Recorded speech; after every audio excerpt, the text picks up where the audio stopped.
Alhamdulillah, wa salatu wa salam ala rasulillah, wa salamu alaikum wa rahmatullahi wa barakatuh. Alhamdulillah, avant de commencer de partager cette méditation, d'abord, si vous êtes dans la peau du musulman, alors mettez stop sur la vidéo. Si vous êtes dans la peau d'un chrétien, alors stoppez cette vidéo. Ou si vous êtes dans la peau d'un juif, alors stoppez cette vidéo, ça ne va pas vous plaire.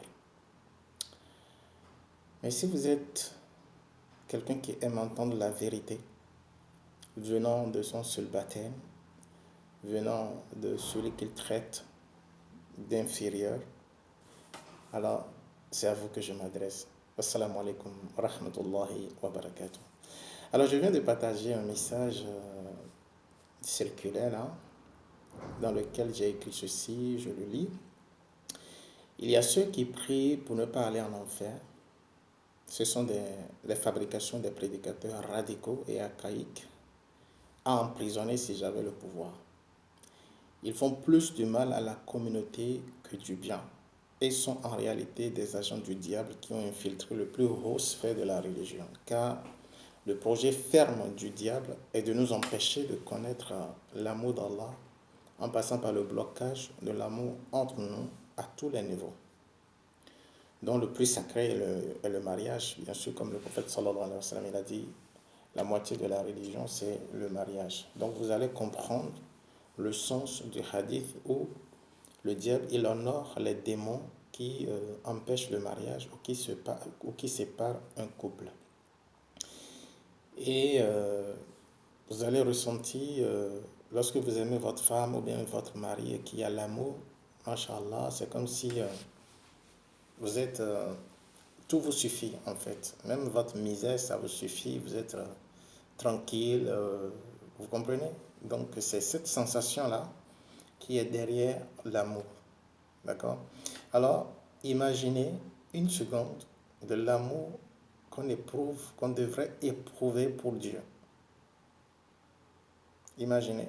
Ce serait comme si vous possédez tout l'univers. Ce qui fait que tous les prophètes, avec cet amour qu'ils ont dans le cœur, c'est pour eux c'est comme si tout l'univers les appartient. Parce que Dieu, il dit, rien ne peut me contenir dans le monde, dans l'univers, excepté quoi? Le cœur du croyant. Donc le cœur du croyant, lorsque Dieu habite ton cœur, lorsque tu as l'amour pour Dieu, tout l'univers, c'est comme si ça t'appartient, parce que tout l'univers appartient à Dieu. C'est le symbolisme même du mariage. Alors, et c'est le degré, c'est le degré de la béatitude. Et c'est ce que l'âme recherche. L'âme ne recherche que la béatitude, la tranquillité, la paix. C'est ce qu'elle recherche, mais on nous a aveuglés pensant qu'on serait à l'aise en acquérant beaucoup de richesses et autres. Donc je continue mon texte pour ne pas trop rentrer dans les interprétations. Donc c'était ce degré qu'avaient atteint les prophètes et inviter les gens vers cet amour de libération de la pesanteur. Et aujourd'hui, que prêchent nos imams? À vous de faire tomber leur masque qui ne vous aide pas, car le temps est proche et ils vont vous abandonner à votre sort, comme le cas du vaccin contre le coronavirus. Personne ne nous oriente à le faire ou ne pas le faire, malgré nos doutes, et c'est notre droit de douter de ce qu'on ne connaît pas, sa fabrication, pour qu'on nous l'injecte dans le corps. Donc, je sais qu'en lisant se pose, d'accord, en écoutant se pose jusqu'à ici, jusque-là, vous allez aussi vous tromper, comme moi dans le passé, en disant, mais j'aime Allah. Pourtant, c'est faux, car si 1% de cette communauté, 1% de cette communauté ressentent cet amour, le monde serait en paix. Voyez, le prophète sallallahu alayhi wa sallam, ou tous les prophètes, quand ils viennent, regardez le monde qui rassemble autour d'eux. Regardez leur message, comment c'est en train de véhiculer jusqu'à aujourd'hui. Lui seul. Maintenant, si nous tous, regardez leurs compagnons, le travail qu'ils ont fait, qu'ils ont accompli. Si nous, aujourd'hui, on accomplit ce travail, tout en ayant cet amour dans le cœur, appeler les gens, nos dirigeants, nos gouvernants, les riches, tous ceux-là avaient l'amour de Dieu, ils connaissaient l'amour de Dieu dans le cœur, je vous assure que ce monde serait plutôt un paradis pour nous tous. On n'a pas besoin de leurs promesses qu'on aura, si vous votez pour moi, je vais faire ceci pour vous. On n'a pas besoin de ça. L'âme n'a pas besoin de ça. L'âme a besoin de la quiétude, de la paix, de la béatitude, de l'amour de Dieu. Mais ce n'est pas ça. Donc, si vous avez, voilà, je m'arrêtais, voilà, si 1% de cette communauté ressentent cet amour, voilà pourquoi je ne voudrais pas interpréter pour ne pas me perdre, si 1% de cette communauté ressentent cet amour, le monde serait en paix. Et pourquoi c'est faux que vous n'aimez pas Allah? Est-ce que vous avez la sensation de posséder tout l'univers? Est-ce que vous avez cette sensation de paix en vous, que tout l'univers, ça vous suffit? Ou simplement, vous êtes un avare en amour et vous préférez garder pour vous seul et s'en foutre du malheur des autres? Adorons Dieu, adorons Allah, prions devant Allah avec amour. Et vous allez constater que le péché sera facilement évité. Car celui qu'on aime, on lui reste fidèle et obéissant par amour et non par la peur.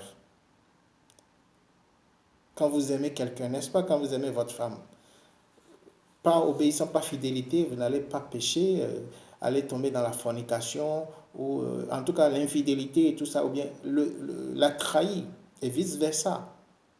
Mais c'est pareil.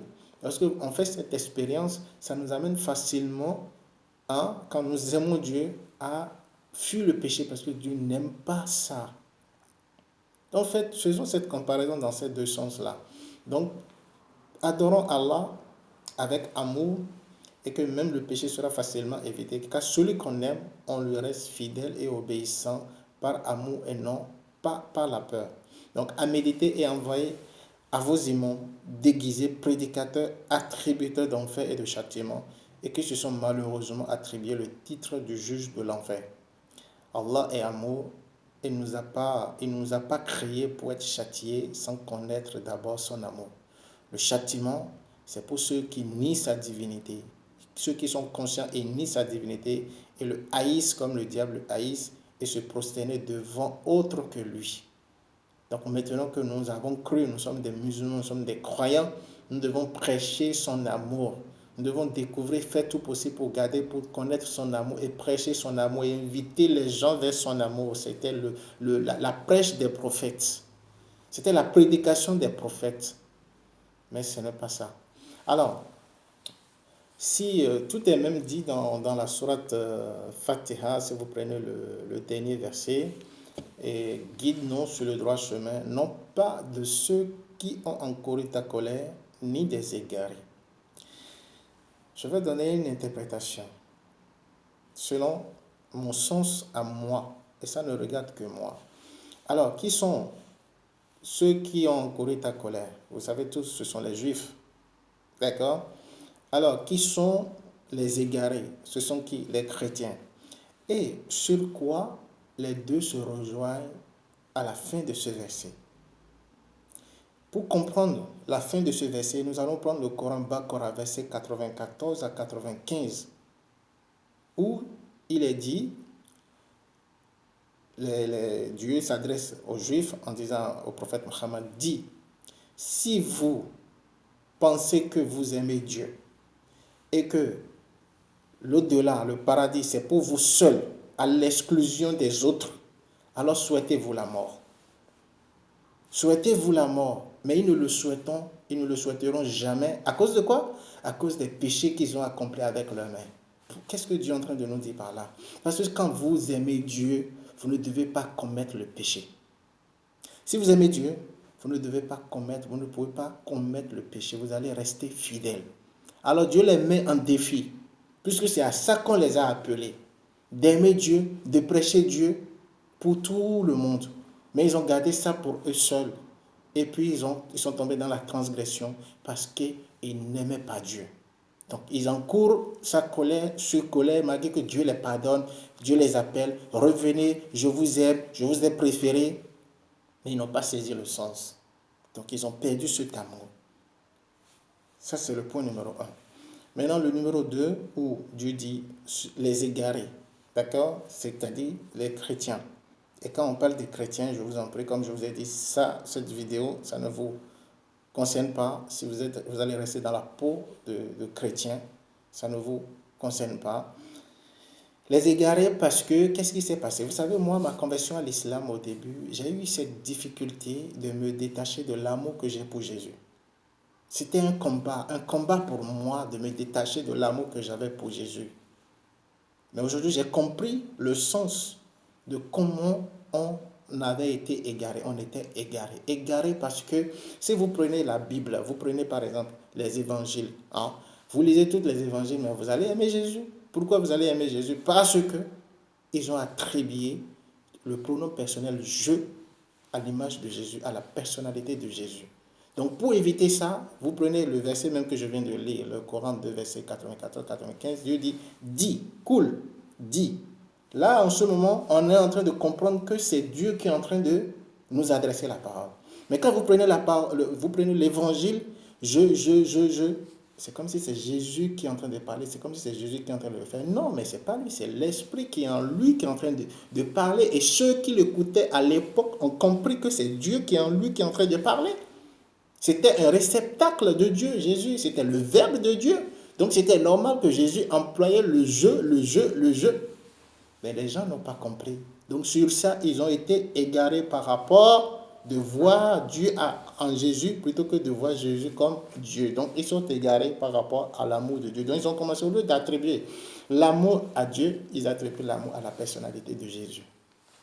Donc quand j'ai fait tous ces deux rassemblements, j'ai compris que, attention, même en islam, il y a ce problème-là. Parce que j'ai écouté des prêches, j'ai lu des livres, j'ai lu le Coran tout en entier plusieurs fois, mais je constate qu'on ne fait que nous faire fuir de Dieu. Et quand tu penses à Dieu, quand tu tombes dans un péché, tu as peur, tu es en train de souffrir dans ta tête que tu as péché.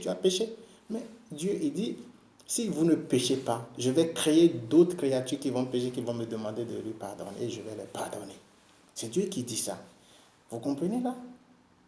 Mais quand on tombe dans le péché, on a eu cette peur. Mais en réalité, ça, c'est un niveau bas. C'est un niveau bas qu'il faut quitter pour aller vers le niveau plus haut, qui est l'amour de Dieu, de découvrir cet amour et de vivre dans cet amour et de l'adorer par cet amour. Mais quand vous aimez Dieu, quand vous aimez réellement Dieu, le péché, ça va vous quitter facilement. Parce que dès que vous vous approchez du péché, vous dites, Dieu n'aime pas ça. Et vous vous écartez. Moi, j'ai fait un travail sur moi, alhamdulillah, et Dieu m'a permis de comprendre tout ça.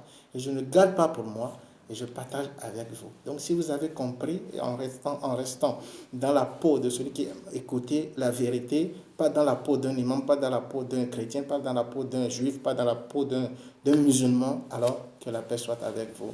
Wassalamu alaikum wa rahmatullahi wa barakatuh.